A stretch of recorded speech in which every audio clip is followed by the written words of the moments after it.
या प्रकारच्या इमेज लावायच्या आहेत चार्टमध्ये. तर मग कशा करायच्या आहेत? अगदी सोपं आहे. शिकूया. त्यात पहिले आपण हा डेटा सिलेक्ट करू. इन्सर्टला येऊ. इन्सर्टला आल्यावर कॉलम सिलेक्ट करू. कॉलममध्ये आपण 2D कॉलम हा सिलेक्ट केलाय. या कॉलममध्ये प्लस या साइनवर क्लिक करायचंय. ग्रेड लाईन हे आपण काढून टाकायचे. त्यानंतर त्या चार्टमधल्या एका कॉलमला सिलेक्ट करा. त्यानंतर त्याला राईट क्लिक करा. फॉर्मॅट डेटा सीरीजवर क्लिक करून आपण या ठिकाणी पिक्चर सॉरी पेंटवरती क्लिक करा. पिक्चर सिलेक्ट करा आणि आपल्याला जे पिक्चर लागत असेल ते पिक्चर आपल्या या ठिकाणी समोर येत असतं.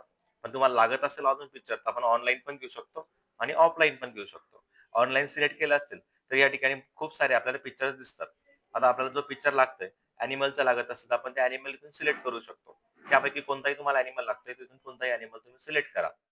मग आता आपल्याला ह्या ठिकाणी दिसतात तुम्हाला ॲनिमल, हे ॲनिमल आपण सिलेक्ट केलंय. याला इन्सर्ट करूया. मग ह्या ठिकाणी एरोप्लेनच्या जागेवर ॲनिमलचं चित्र आलेलं आहे. बॅकग्राऊंडला आपल्याला लागत असेल, बॅकग्राऊंडला आपण काय करणार? परत बॅकग्राऊंडसाठी पिक्चरवरती क्लिक करा.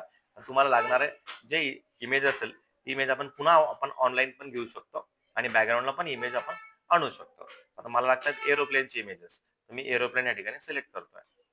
आता या ठिकाणी बॅक साइडला एरोप्लेन आलं. मला असं काही नवीन रोज शिकायचं असेल, तर तुम्ही आमच्या पेजला फॉलो करू शकता आणि आमच्या चॅनलला सबस्क्राईब करून तुम्ही डेली बेसवर हे असं रोज नवीन कंटेंट शिकू शकता.